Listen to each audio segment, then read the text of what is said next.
Բարի երեկո հարգելի հեռուստադիտողներ, 168 TV-ին շարունակում է աշխատանքը ուղիղ եթերում եւ այս պահին իմ զրուցակիցը Դեմոկրատական այլընտրանք կուսակցության ղեկավար Սուրեն Սուրենյանցն է։ Բարև ձեզ, պարոն Սուրենյանց։ Շնորհակալ եմ այս ժամին մեզ միանալու համար։ Պարոն Սուրենյանց, այսօր եթեր հեռարձակվեց երկրորդ նախագահ Ռոբերտ Քոչարյանի հարցազրույցը հայաստանյան մի շարք լրատվամիջոցների։ Հարցազրույցի մեծ մասը բովանդակային առումով, եթե փորձենք վերլուծել, նվիրված էր հայ-ռուսական հարաբերություններին։ Նախ երկրորդ նախագահն ասաց, որ պետք է ամեն ինչ անել Հայաստան-Ռուսաստան հարաբերությունները վերականգնելու համար, հիշեցրեց, որ պետք է ներառել նաև այս հարցում Իրանի գործոնը եւ ստանալ եռանկյունի։ Արցախյան պատերազմը կանգնեցնելու հարցում ասաց, որ դա արել է, պատերազմը կանգնեցրել է ռուսական կողմը։ Ռուսաստանին մեղադրողներին ասաց, որ հիշեք, որ օրինակ պետք է ամեն հարցով դիմել հենց ռուսական կողմին եւ ոչ թե օրինակ ՀԱՊԿ-ին։ Մասնավորապես Հայաստանի տարածքների օկուպացիայի հարցում ասում էր ճիշտը հենց Ռուսաստանի հետ աշխատելն էր եւ ոչ թե ՀԱՊԿ-ին դիմելը։ Խոշոր հաշվով, եթե փորձենք հասկանալ, պարոն Սուրենյանց, որն էր երկրորդ նախագահի նման թեզերով հարցազրույց տալու նպատակը, դրդապատճառը հենց այս փուլում եւ գլխավոր մեսիջները ուղղված էին արտաքին աշխարհին, թե ներքին, ինչ կասենք։ Բովանդակային հարթության վրա միակ նորությունը, որ այսօր ես երկրորդ նախագահից լսել եմ, դա էլ հարաբերական իմաստով նորությունը, այսինքն հստակեցման առումով նորությունը, դա այն էր, որ նա ըստայության հայտարարեց խորհրդարանական ընտրություններում մասնակցելու իր մտադրության մասին, այսինքն վարչապետի տեխնացու լինելու մասին, որովհետև նկարագրում են, որ երկու ֆորս մաժոր հաղթարել, այսինքն կրիզիսային մենեջեր է եւ երրորդ անգամ էլ դա կարող է անել, դա անթակույց որպես ամփոփում իր հարցազրույցի վերջում ինքը արձանագրեց։ Ուրեմն արձանագրենք, որ գլխավոր նորությունը, որը ներքաղաքական ենթատեքստ ունի այդ հայտարարություններ։ Կասկած չունեմ, որ Քոչարյանի ասուլիսի թայմինգը, ժամանակացույցը կամ հրապարակման ժամանակացույցը հարմարեցված էր Լավրովի Երևանյան այցին, մեսիջ էր Ռոբերտ Քոչարյանի կողմից, երկու ենթադրություն կարող ենք անել, կամ նա ռուսական որոշակի շրջանակների տիշոր բան արդեն ճշտել է, կամ ընդհակառակը փորձում է ազդակ ուղարկել, ինչ որ ազդակ ստանալու համար, կամ ազդակ արդեն ստացել է, կամ ինքն է ազդակ տալիս, ավելի հավանական եմ համարվի երկրորդ տարբերակը, որովհետև կրկնում եմ, նախորդում է ասուլիսը Լավրովի այցին, որը շատ կարևոր է, 5-6 տարի առաջ կարող շատ կարևոր չհամարենք ռազմավարական գործընկերոջ ԱԳ նախարարի այցը Երևան, բայց հիմա հայ-ռուսական հարաբերությունների դրամատիզմը հաշվի առնելով դա շատ կարևոր այց է։ Այո, դուք սխալ չեք, սա հիմնականում ինքը փորձեց դիրքավորվել որպես հայ-ռուսական հարաբերությունների ջատագով, այդ հարաբերություններին տված շատ գնահատականների հետ համաձայն եմ։ Դրա մասին Քոչարյանի երկար լրության ընթացքում ես էլ շատերն էլ խոսել ենք,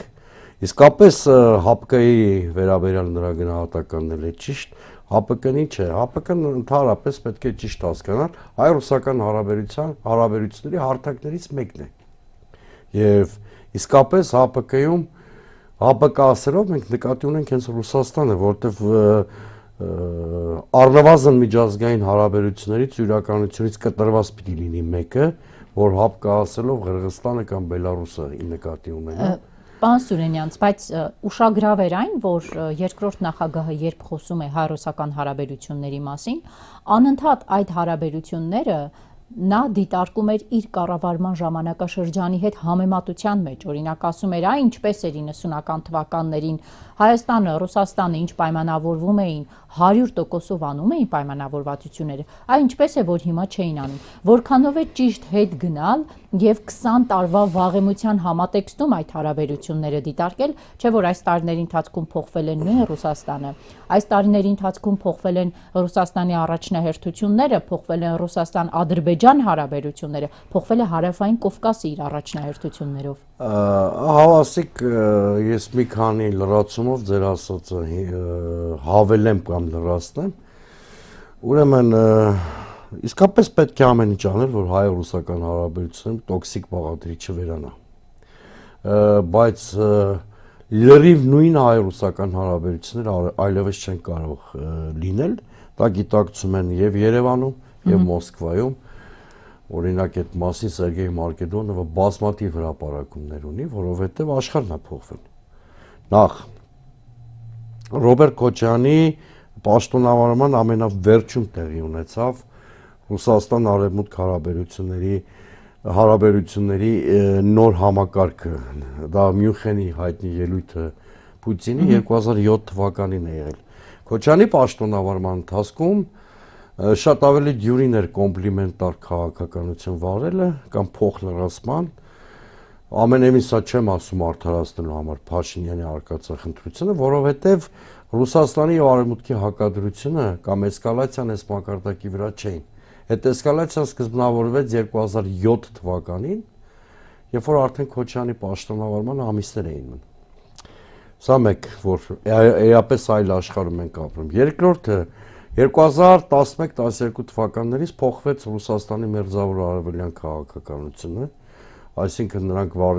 սկսեցին վարել հավասար հեռավորության քաղաքականություն, Հարավային Կովկասում բացահայտորեն հայտարարելով, որ դաշնակցի կարգավիճակում տեսնում են ոչ միայն Հայաստանը, այլ նաև Ադրբեջանը, կպարտավորեն քաշվի նստել այս իրականության հետ։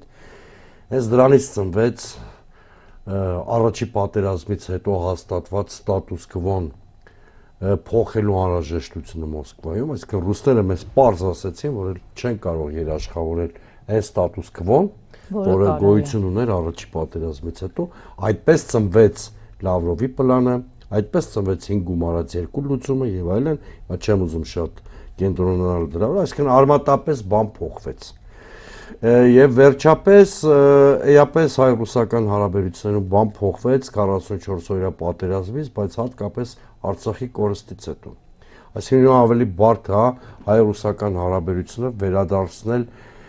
այն մակարդակ, որ գոյություն ուներ առաջին նախագահի կառավարման տարիներին, երկրորդ նախագահի կառավարման տարիներին հայ-ռուսական հարաբերությունները սկսվել են, դրանց բնույթը սկսվել է փոխել 2011-12 թվականներից, ուղղակի երրորդ նախագահը հմուտ կառավարում էր ռիսկերը, մենք շատ բաներ նաև տեսանելի չէր, իսկ Նիկոլ Փաշինյանի պես մի արկածախնդրի գալուց հետո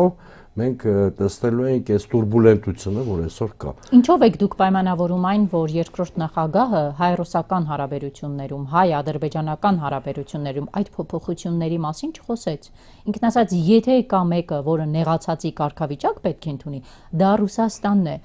որը մեկ հատիկ մեղավորության սլակ անգամ դեպի ռուսական կողմը այս հարցազրույցի ընթացքում չտեսանք։ Իրոք ռուսական կողմն այդքան արդար է, ազնիվ եւ զորք Փաշինյանը հավելել հայ-ռուսական հարաբերությունները, այստեղ երկու կարծիք լինել չի կարող։ Իր իշխանության արշալույսին դերևս այդ Խաչատուրովի հետ կապված պատմությունը, հետո բացահայտ ստելը, որ կարգավորման ծրագիր չկա, այն պարագայով որ Ռուսաստանը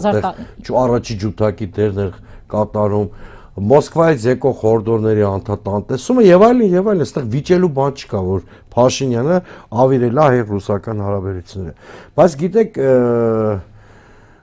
այնպես չի, որ երբ որ ճգնաժամ առաջանում հարաբերություններում, դա բացառապես մեկ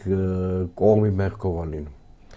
Անպայման լինում է նաև հարցեր ուղղված ռազմավարական դաշնակցին, այս դեպքում Ռուսաստանին, որովհետև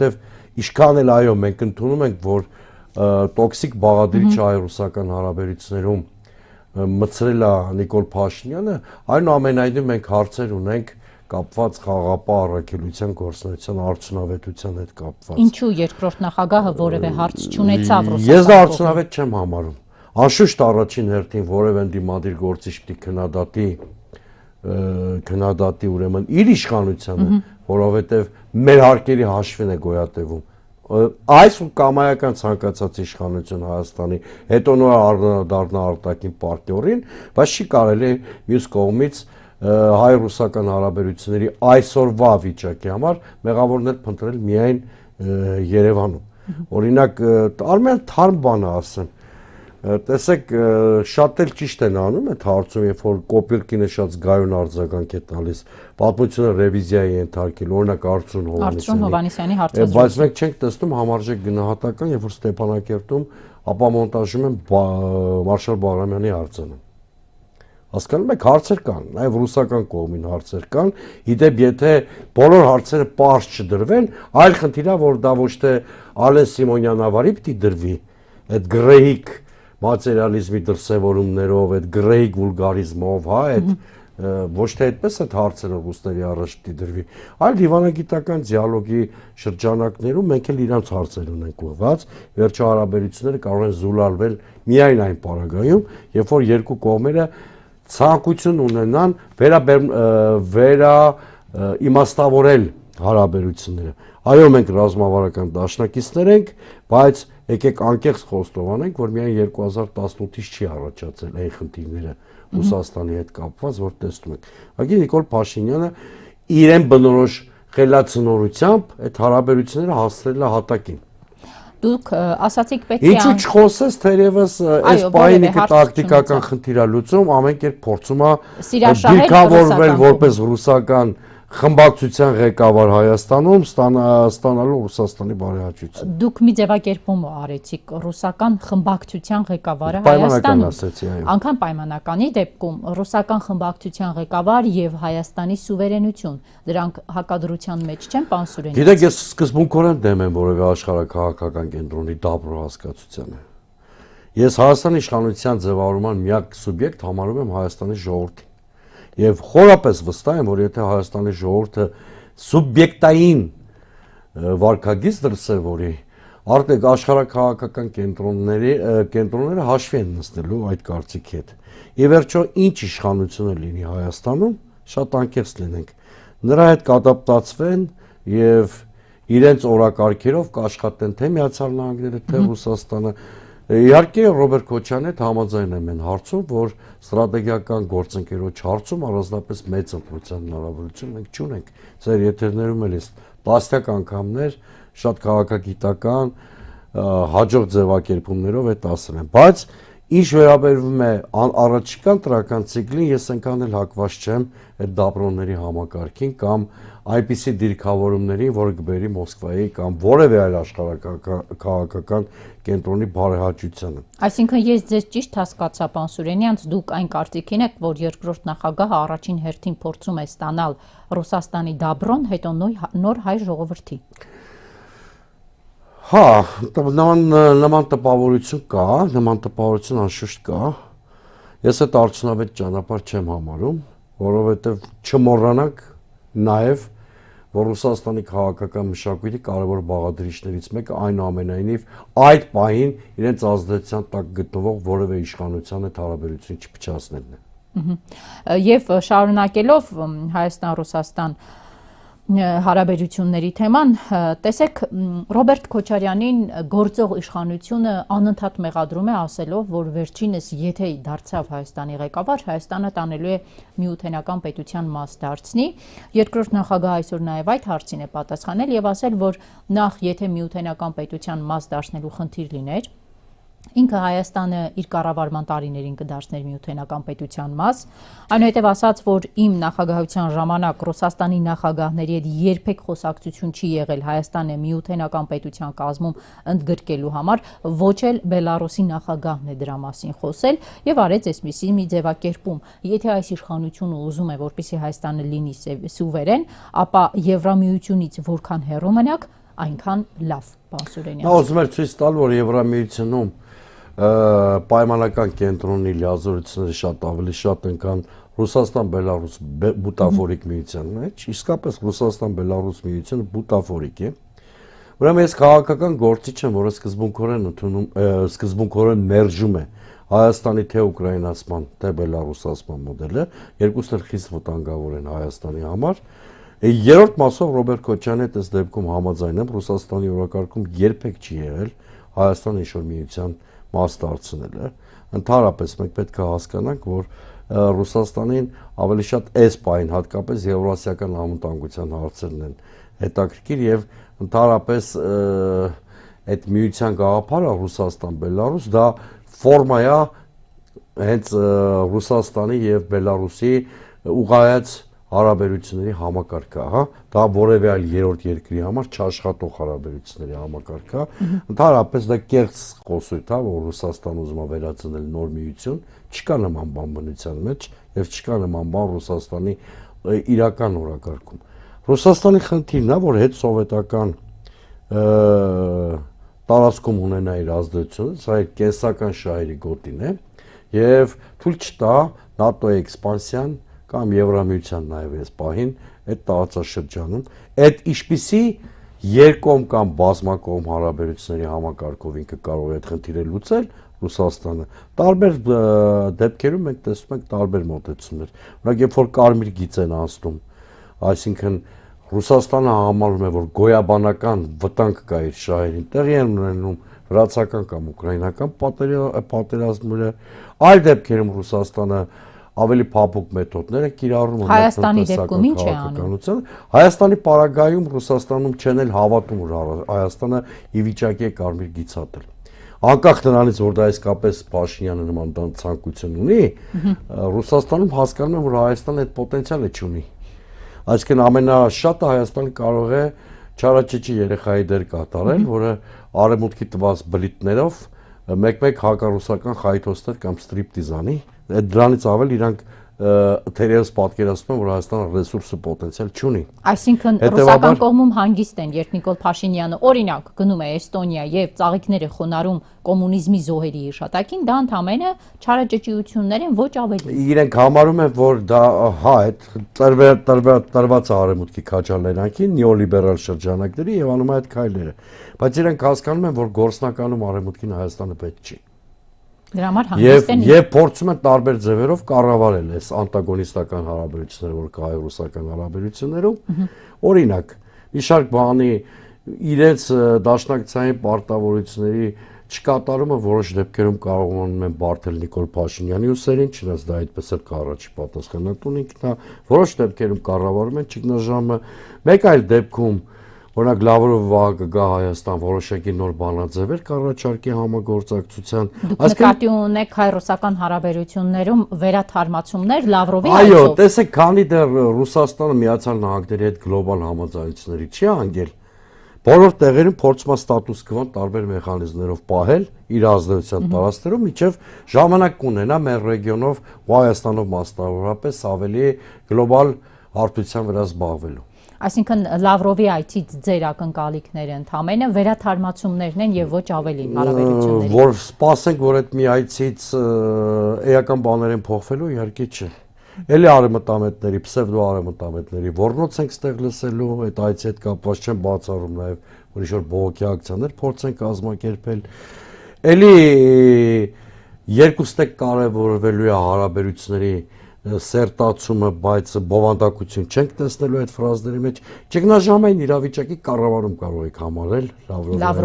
Լավրովի այցը, եւ հետո շատ կարևոր սպეციფիկա կա հայ-ռուսական հարաբերություններում, որ մեր պետության ծննդյան օրվանից այդպիսի մշակույթ է ձևավորված, հայ-ռուսական հարաբերություններում ճգնաժամը կամ այդ հարաբերությունների բարելավումը կամ այդ հարաբերությունների շրջադարձերը ամենևին նախարարական կամ նույնիսկ վարչապետական մակարդակում չեն լինում, դա տեղի է ունենում պետությունների ղեկավարների շփումներում։ Հետևաբար պարոն Լավրովի այցը դիտարկենք ճգնաժամի կառավարման փորձ։ Դա էլ է շատ լուրջ բան, որ այնպես կառավարեն ճգնաժամը, որ դա չբերի կատաստրոֆիկ հետևանքների։ Պարոն Սուրենյան, երկու անգամ օգտագործեցիք ճգնաժամի կառավարում ձևակերպումը, այսինքն Հայաստանի հակառուս թևը կարողացել է հակառուսական ալիքը Հայաստանում այն աստիճան խորացնել, որ դա ճգնաժամի մակարդակի է հասել։ Արևմուտքը հակառուսների միջոցով օգտագործելով Նիկոլ Փաշինյանի արկածախնդրությունը, այնուամենայնիվ որոշակի գլխացավանք ռուսների համար ստեղծել է։ Որոշակի գլխացավանք։ Տեսեք, Էլի գանք այդ Արցախի կորստի պատմությանը։ Այնպես չի, որ մեղքը ամբողջ, այսինքն ռուսներին այդ հարցում հարցեր չունենք ուղղելու։ Բազմաթիվ հարցեր ունենք ուղղելու, բայց այնպես էլ չի, որ Նիկոլ Փաշինյանը գիտակցված չի գնացել նոյեմբերի 9-ի համատեքստի կործանմանը։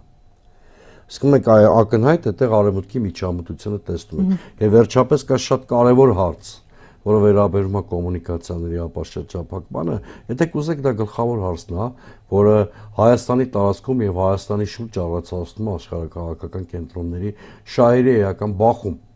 Այսինքն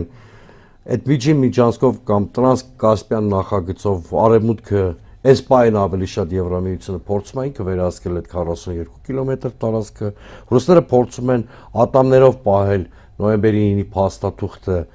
կամ դրանից այն ինչ մնացել է, ամենայն դեպս այդ համատեքստով կարգավորել այդ կոմունիկացիաները։ Լավրովը նաև այդ շրջանակում է գալիս Հայաստան, նոյեմբերի 9-ը ատամներով պահելու։ Այդ պարտադիր չի նոյեմբերի անունը ինքը տա։ Երբ որ իրանք ասում են ռուսական ազդեցություն, այդտեղ պետք է նաև հասկանաք նոյեմբերի 9-ի համատեքստ կամ այն ինչ դրանից մնացել է։ Տեսեք, ես շատ ուշադիր հետևում եմ Փաշինյանի Եվրո Տիրանայում ունեցած հանդիպումների Եվրամիության չինովնիկների հետ։ Բոլոր հաղորդագրությունների մեջ կարմիր թելով ասում է այդ կոմունիկացիաների ապաշրջափակման հարցը։ Ու դա շատ բնական է, որովհետև ելի եմ կրկնում, այդ 42 կիլոմետրի նկատմամբ վերահսկողությունն է աշխարհակաղակական կենտրոնների շահերի բախման պատճառը Հայաստանում։ Հիմա ռուսները խորհրդի քարտուղարը երկու օր առաջ ասաց, չկա Զանգեզուրի միջանցքի հարց հիմա, այսինքն դուրս է մղվել եւ արդարացիորեն եկեք նկատենք պարոն Սուրենյանց, որ ադրբեջանական կողմը վերջին շրջանում շատ քիչ գրեթե չի խոսում Զանգեզուրի միջանցքի մասին։ Դուք համարում եք դա Փաշինյանի դիվանագիտության։ Ինչ է տեղի ունեցել, որ այլևս չեն խոսում։ Շատ անկեղծ ասեմ։ Բանը փոխվել Միացյալ Նահանգներ-Իսրայել հարաբերություններում։ Դրա հետևանքով այս սցենարը, որին սպասում էին Բաքվում, այս բանը չի աշխատում։ Դա մեզանից դուրս հանգամանք է, հիմա ես մի երկու նախադասությամբ փորձեմ ավելի հանգամանալից այս խնդրին անդրադառնալ։ Տեսեք, Թրամփի Սպիտակ տուն վերադառնալուց հետո Իսրայելը շատ հետևողականորեն աշխատում էր Ադրբեջան Իսրայել ԱՄՆ առանցքի ձևավորման շուրջ, նույնիսկ զրույցներ էին տարվում նրա շուրջ, որ Ադրբեջանը Աբրահամյան համաձայնություններին կարող է միանալ եւ այլն եւ այլն։ Հաշվարկը մոտավորապես այս էր, իմիջիայլոց Իսրայել պետությունը չի դադարել այդ հաշվարկի ջատագովը լինելուց, այդ սցենարի։ Իսրայելի հաշվարկը այն էր, որ հնարավոր է մերձարևելյան մեծ պատերազմի իրարում, որտեղ հակամարտության հիմնական կողմերը կլինեն Միացյալ Նահանգներն ու Իրանի Իսլամական Հանրապետությունը, եւ այդ խճանկարում շատ մեծ դեր էր վերապահված Ադրբեջանին, որը երկու առումով կարող էր Իրանի դեմ կամպանիայում շատ արժեքավոր գործընկեր լինել Իսրայելի եւ ուրեմն Միացյալ Նահանգների համար, մեկը որպես տարածք պլազդարմ, որտեղից կարող էին թիրախավորել Իրանը, եւ երկրորդը 10-15 միլիոնանոց ադրբեջանական համայնքը Իրանի Իսլամական Հանրապետության տարածքում որպես 5-րդ ճարասին, հա։ Հիմա բայց այնպես ստացվեց, որ Իրանի հարցում արմատապես տարբեր են այս պահին Թրամփի եւ Նեթանյահուի դիրքորոշումները։ Այն աշճանի տարբեր, որ օրինակ փոխադարձ նույնիսկ կսմոթոսներ ենք լսում կամ բաների ենք ականատես լինում, որ երբեք չենք տեսել։ Օրինակ, Թրամփը այցելում է Մերձավոր Արևելք, շրջանցելով Իսրայելը։ Ավելին, մոտավորապես 2 տրիլիոնանոց գործարքներ է կնքում, որոնք էապես կարող են փոխվել Մերձավոր Արևելքում ուժերի բալանսը եւ վնաս Իսրայելի եւ ուժեղանում են արաբական պետությունները։ Օրինակ, Միացյալ Նահանգները միակողմանի առանց Իսրայելի կառավարությանը նույնիսկ տեղյակ պահելու Եմենի հութիների եւ Համասի հետ սեպարատ գործարքների է գնում։ Օրինակ, եւ թե Նեթանյահուն խոսում է միջուկային ծրագրի լիկվիդացիայի մասին Իրանի, Թրամփը լրիվ այլ շեշտադրումներ է անում եւ խոսում է միջուկային ծրագրի որոշակի զսպման մասին, որpիսի դա չկարողանա սպառազինության վերածվել կամ միջուկային զենքի։ Եվ այսպիսի բազմաթիվ հակասություններ կան այս պահին Իսրայելի եւ Միացյալ Նահանգների միջև։ Ինչը հետ է պահում Ադրբեջանի ռազմական ճանապարհով։ Ինչը բարեբախտաբար մի այդ այնպիսի վիճակ է ստեղծել, որ Ադրբեջանը չի կարող մեծ պատերազմի գնալ Հայաստանի դեմ, եւ դրանով է պայմանավորված, որ նրանց խոսույթում մի քանի շաբաթ, երևի 6 շաբաթ ես մոնիտորինգ եմ արել, բացակա է Զանգեզուրի միջանցքի մասին ակտիվ խոսույթը, բայց դա չի նշանակում դա օրակարգից անհետացել է։ Նախ Հա, ամերիկա-իրանական հարաբերություններում դերևս շոշափելի ձեռքբերում չկա եւ ամեն ինչ կարող է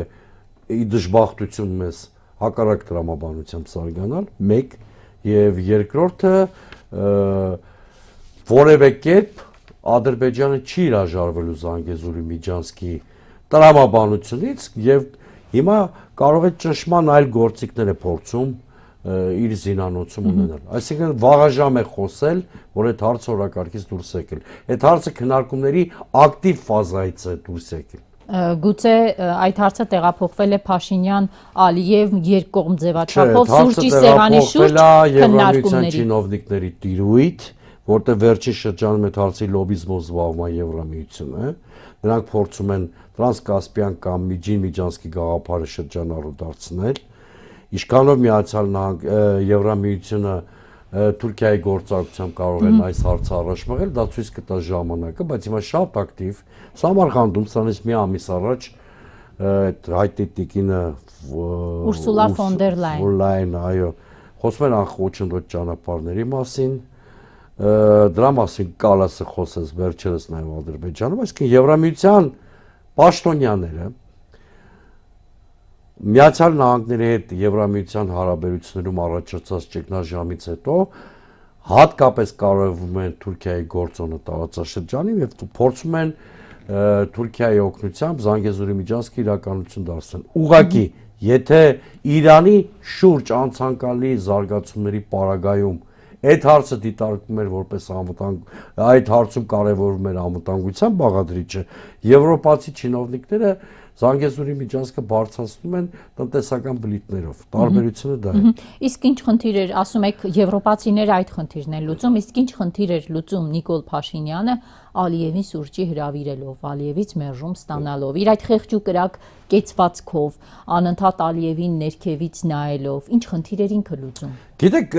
Նիկոլ Փաշինյանը հայտնվել է շատ ծանր իրավիճակում։ Նա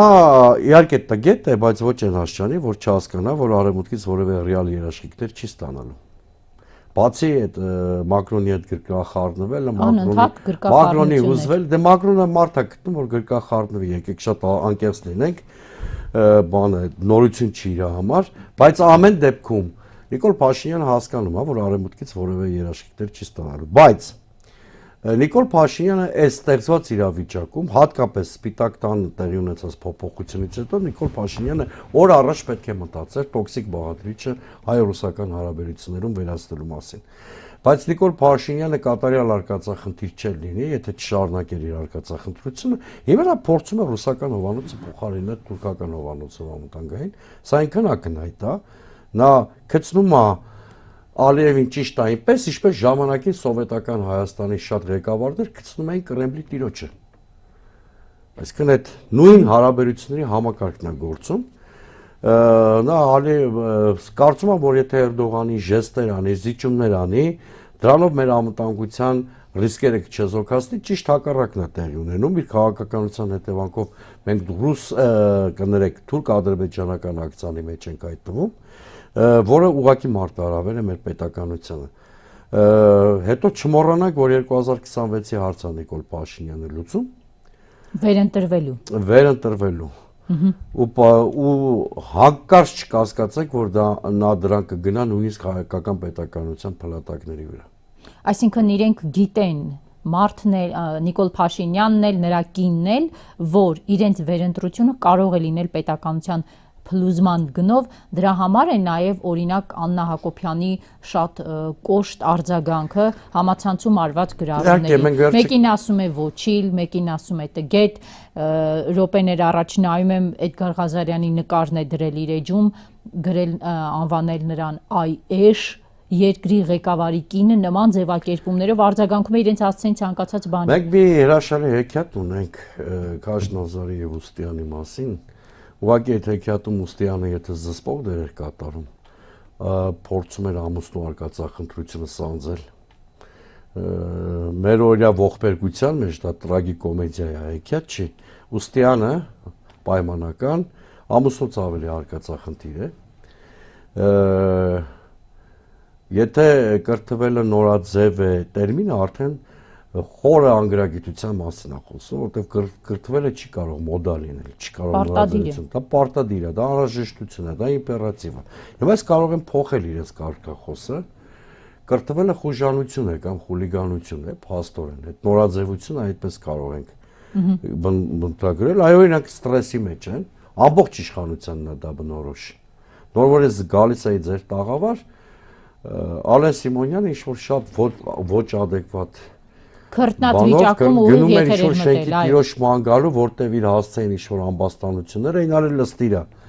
Հիմա իրենք հասկանում են, որ իրանց պաշտոնավարման ցանկացած օրը մարտահրավեր է պետականությունը։ Եվ հասկանում են, որ ըստ էության մոտեցել են վաբանկային մի իրավիճակի, որտեղ կարող են կորցնել ամեն ինչ։ Ամեն ինչ։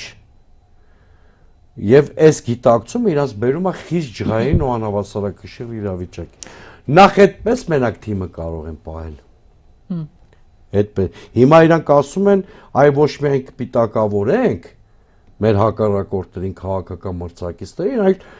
երբ որ մարդուն ասում է ստա գետ էշ ոչիլ, Աննա Հակոբյանի վերջի օրերի բաներն են։ Բառապաշարն է, այո։ Այդ նշանակում է իրանց համապատասխան ձևով էլ կարող եք իրենց հետ վարվել, իրանց կողմնակիցներին հորդորը։ Հետևաբար Հայաստանը գտնում է շատ վտանգավոր քաղաքացիական բախումների շեմին։ Ես մի քանի անգամ ես էլի ձեր եթերում ասել եմ, քաղաքացիական բախումներ հրահրողը հայտնի իշխանական թիվ մեկ ընտանիքն է, այսինքն ոչ թե հայտնի Նիկոլ Փաշինյանն ու Աննա Հակոբյանը, տեսեք մեկ ընդդիմախոսներին համբալ է անվանում, կինը ասում է ոչիլ, այսինքն ես որ համադրում ենք, մենք տեսնում ենք, որ իրենք գնում են քաղաքացիական բախումների հրահրման ճանապարհով նույնիսկ, միայն թե իշխանությունը պահեն։ Ես գիտեմ, որ դա իրանց վերջին փամփուշտն է, բայց այդ փամփուշտը կարող է արձակվել Հայաստանի պետականության սրտին։ Պարոն Սուրենյան, շարունակելով երկրորդ նախագահի ասուլիսի հարցազրույցի երկրորդ հատվածի հիմնական թեզերը, եկեք կենտրոնանանք մի քանիսի վրա, նախ անդրադարձավ իմպիչմենտին, երկրորդ նախագահն ասաց, որևէ մեկից չեմ լսել կարծիք, որ իմպիչմենտը իրատեսական սցենար է, մտնել մի պրոցեսի մեջ, որի հաջողության հավանականությունը ձգտում է 0-ի, ինձ համար հետաքրքիր չէ։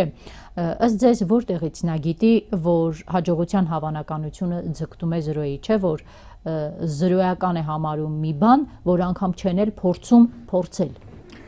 Տեսեք, այստեղ երկակի զգացումներ առաջացնում են արածը։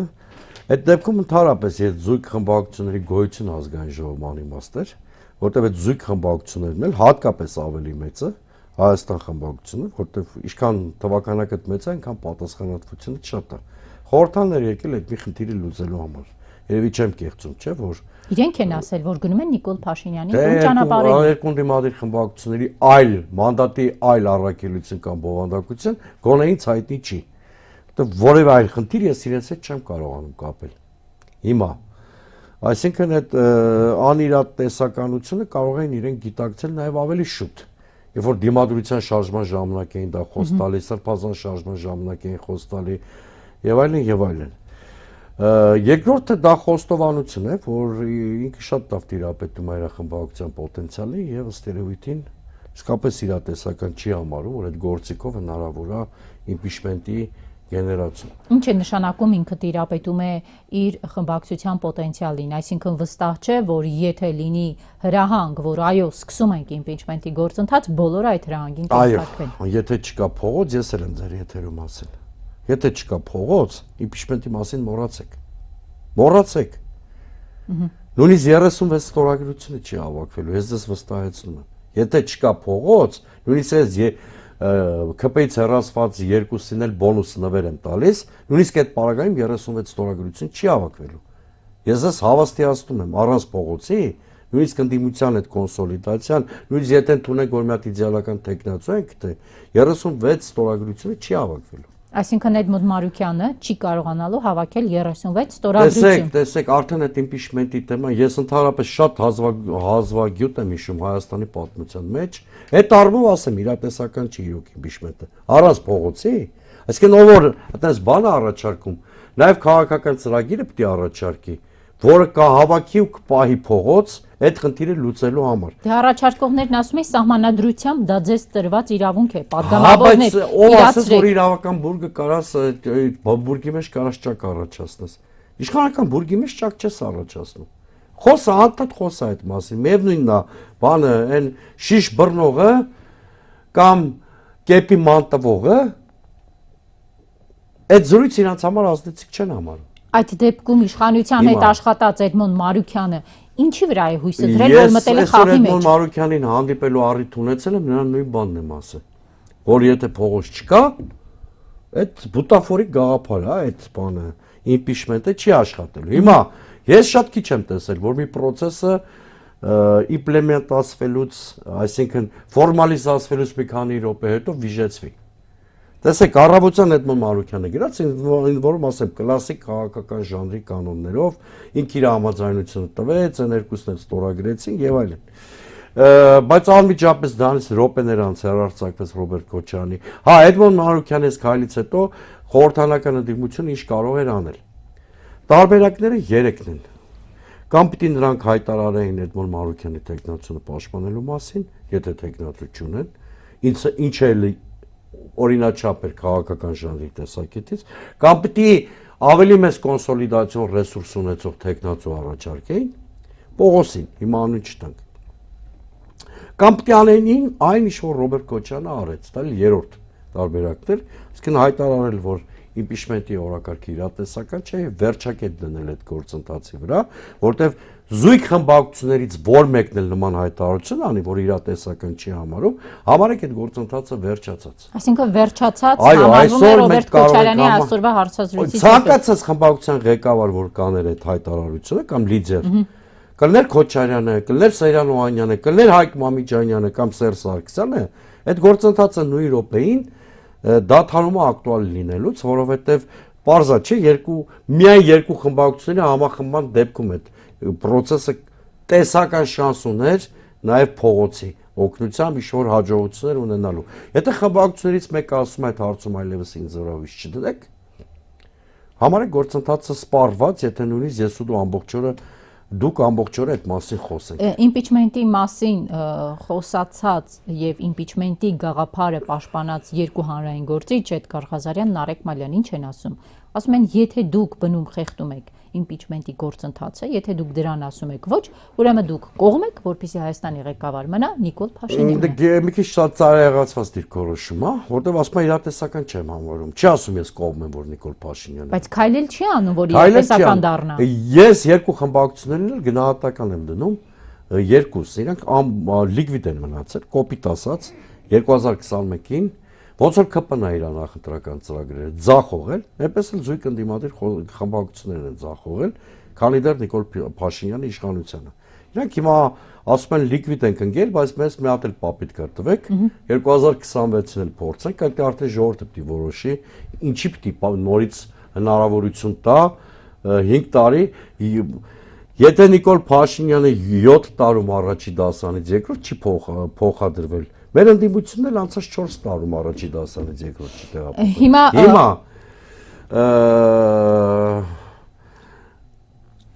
փոխադարձ մեղադրանքները ոչ մի իմաստ չունեն։ Եթե որևէ մեկ ուզում է Ռոբերտ Քոչարյանի այսօրվա ասածը կասկածի տակ դնի, ուրեմն արդեն փողոցային արդյունավետ պայքարի, արդյունավետ քաղաքական ծրագրի պետք է ներկայացնի, փողոց հավաքի, նաև ընդդիմությանը ստիպի, որ իմպիչմենտի գործընթաց տեղի ունենա։ Եթե փողոց չես կարողանում գեներացնել, որտեղ քաղաքական այլընտրանքային ծրագիր չկա, այս փոխադարձ մեղադրանքները շատ շուտով մարգինալիզացվեն, այսինքն ոչ են կարծիքն է հետաքրքիր լինելու, ոչ են, որտեղ ինչպես դուք ցավով արձանագրեցիք Նիկոլ Փաշինյանը շարունակում է մնալ իշխանության, ավելին ասեմ, ես ձեր նախորդ հաղորդմանը, որ հենց նոր էին զրույցները, ասացի, որ պայմանական մի հատ Հովիկ Աբրահամյանով միշտ կարելի է, կներեք, Աղազարյանով միշտ կարելի է մոդերացիա անել, մի իշխանությունը միշտ կարող է մոդերատորի դեր կատարել այս process-ում, ցավոք սրտի չարաշահություն։ Հիմա մոդերատորը Նիկոլ Փաշինյանն է, ես չեմ կարող ասել։ ԿՊ-ից հեռացած երկու հոգի, Հակոբ Ասլանյան, Հովիկ Աղազարյան, վարչապետի տեխնատուեն առաջադրում ԿՊ-ի հետ աշխատած Նիկոլ Փաշինյանի ցատուկ բնական է, որտեղ ասել են Մարտոեն առաջարկելու, որ 18 հեղափոխությունը կասկածի տակ չի դնելու։ Հիմա Մարուկյանի թողենք հանգիստ։ Ի վերջո Մարտոեն, չէ, որովհետև Մարդը նստածել գնացել իրան առաջարկել։ Չէ, բայց պատահական է, որ անընդհատ այդ նույն մարդուն են առաջադրում։ Եկեք հիշենք պարոն Սուրենյանց, որ երբ գլխավոր շտաբը տարածեց հայտարարություն, որ Նիկոլ պատերազմից հետո գլխավոր շտաբը տարածեց հայտարարություն, որ Նիկոլ Փաշինյանը պետք է հեռանա, ով էր այն մարդը, ով առաջինը խոսեց 7 օրյա ժամանակ խնդրելու, Օնիկ Գասպարյանի հետ բանակցելու։ Ինչ եմ ասում թողեք հանգիստ։ Նույն Էդմոն Մարուկյանը։ Բայց ինչ եմ ասում թողեք հանգիստ։ Այս զրույցը իմաստուն է շարունակելու։ Եթե հիմա այս փոխադարձ մեղադրանքների փոխարեն մենք խմբակցություններից մեկից տեխնացուի անուն լսածել ենք ուրիշ։ Չէ, զուտ հանրությունը չպետք է իմանա, որ Էդմոն Մարուկյանն է Նիկոլ Փաշինյանը մցրել է խաղի մեջ, այլ նպատակով։ Ասպա դուք փոխադարձ իրար մեղադրում եք, Նիկոլ Փաշինյանը շարունակում է մնալ իշխանության։ Ընդհանրապես Հովիկ Աղազարյանի կողմից ըստ նախաձեռնության սկսվել է ծիծաղեր առաջացնում, որովհետև 1 տարի առաջ նա Նիկոլ Փաշինյանին Հիսուս Քրիստոսի դեմ էր։ Հիսուս Քրիստոսի հետ էր ամենատում, հիմա մեղա փաստորեն Հիսուսի պաշտոնանկության գործընթացը նախաձեռնում, սրանով արդեն այս բանը գործընթացը ֆարսի վերածվեց, այսօր էլ վերջակետը դրվեց։ Ես ինչ-որ տեղ ուրախ եմ, որ այս process-ը ինչ-որ նշանակություն ունեցավ։ Եկեք միայն չնայենք, որ impeachment-ը մի հատ բան է, որ անպայման պիստոլագրություն հավաքվի։ Գնան նիստլնի, չէ, ինքը նաև տրիգեր է, որը մեզ շատ բաների հասկանալի է։ Օրինակ, որ այս տրիգերը չլներ impeachment-ի, մենք չենք իմանա, որ Ռոբերտ Քոչյանը նախապատրաստում է 2026-ի ընտրություններին, չէ՞։ Կարագացրեց, հստակեցումներ մտցրեց։ Չենք իմանա, որ այսօր հստակ եւս մեկ անգամ ասեց, այո, տարանջատումը ճիշտ է։ Այո։ Չենք իմանա, որ իրենք նախորդում են գնալ տարանջատման սկզբունքով։ Մենք չենք մի process նայում, որ անպայման մեր պատկերացրած արդյունքը պետք է ունենա։ Սա էլ է արդյունք։ Հիմա մենք գիտենք, չէ, որ առնվազն երկու նախագահների թիմերի միասնություն չկա։ Մենք գիտենք, չէ, որ նրանցից ամեն մեկը հիմա առանձին պիտի կազմակերպի քաղաքական։ Առանձին թե պիտի պայքարի նաև ինչ որտեղ միմյանց դեմ։ Գիտեք, եթե դաշինք չեն, մրցակիցներ են։ Թեկուզ գործընկերային հարթության վրա, բայց մրցակցություն է։ Տեսեք, ինքն էլ չբացառեց, չէ, Քոչարյանը, որ խորհրդանում գուցե կոալիցիա։ Բայց միջև ընտրության պահը, եթե ես ինչ-որ մեկի հետ դաշինքի մեջ չեմ, ուրեմն նրա մրցակիցն եմ, ես էլ իր մրցակիցն եմ։ Այսինքն գործելու է այդ տրամաբանությունը։ Հիմա մեզ սպասվում է բավականին լարված վիճակ, որտեղ ամբողջ ընդդիմադիր դաշտում վերադասավորումներ են լինելու։ Այսինքն բոլորն են պատրաստվում 26 հերթական ընտրությունների։ Իհարկե բոլորը պատրաստվում են 26 թվականին։ Ամեն մեկը իր համար մարտավարական որոշակի հիմնարկ ընտրել, բայց դա շատ նորմալ երևույթ է։ Ինչով է նորմալ, պարոն Սուրենյանց։ Բոլորը մեր այս տաղավարում, այլ տաղավարներում եւս ասում են, որ Նիկոլ Փաշինյանը Հայաստանը տանում է կործանման, բայց եթե տանում է, օր առաջ իշխանությունը ձեռքից վերցնում։ Ինչ հերթական ընտրություն։ Շատ լավ բան եք ասում, բայց մյուս կողմից հազար ներողություն դուք պահանջում եք, ես արդեն խորհրդանական ընդդիմության մասին եմ խոսում, դուք չբեր կրոջից երեխա եք պահանջում։ Հիմա ինչ անենք, որ մեր ունեցածը չբեր կինը։ Լավ, խորհրդարանում են չբեր կանայք, խորհրդարանից դուրս։ Նրանց էլ պիտի որոշվի կույս են թե ոչ։ Կգա ժամանակը process-ը տեղի կունենա, բոլորից պոտենցիալը ավելի պարզ կլինի հասարակությանը, իրականում դուք շատ ճիշտ եք, շատ տխուր իրականության մեջ ենք մենք ապրում, որտեղ մնացել է մի տարի խորհրդանական ընտրություններին եւ տեսանելի չի իրական քաղաքական այլընտրանքը որն է, ով ձեռնոց պիտի նետի գործող իշխանություն։ Այսօր Քոչարյանը հայտ ասաց, որ ինքը ճգնաժամային կառավարիչ է։ Գիտեք, էլի անցածի հետ համեմատությունն էր միակ հաղթաթուղթը, որտեվ այդ ճգնաժամային կառավարիչ բառերը մենք նստել ենք նաև 2021 թվականին, կրելու ենք զուգորդմամբ, հետո տեսել ենք, որ Նիկոլ Փաշինյանը կրեց եւ 4 տարի հետո էլի քննարկվում է Նիկոլ Փաշինյանի ինչ-որ ձևով հեռացնելու հարցը։ Ես էլ ասում եմ հասարակությունը ինքը դատավոր կլինի, որովհետև եթե 3 ընտրած աշակերտներից մեկը հանցագործ ու խուլիգան է, այն մյուս 2 աշակերտները ծույլիկ են, չեն կատարել իրենց առաջադրանքը։ Հիմա ծույլիկներից մեկը ասում է, ես ուղղվել եմ, կարող եմ նոր դասին բարձր գնահատական ստանամ։ Հիմա ես չգիտեմ հասարակությունը հավատալու է, թե ոչ։ Շնորհակալ եմ, պարոն Սուրենյան, բովանդակալի զրույցի համար։ Հարգելի հեռուստադիտողներ, հիշեցնեմ, որ ուղիղ եթերում ես զրուցում էի Դեմոկրատական այլընտրանք կուսակցության ղեկավար Սուրեն Սուրենյանցի հետ, այսքանը կհանդիպենք վաղը։ Ցտեսություն։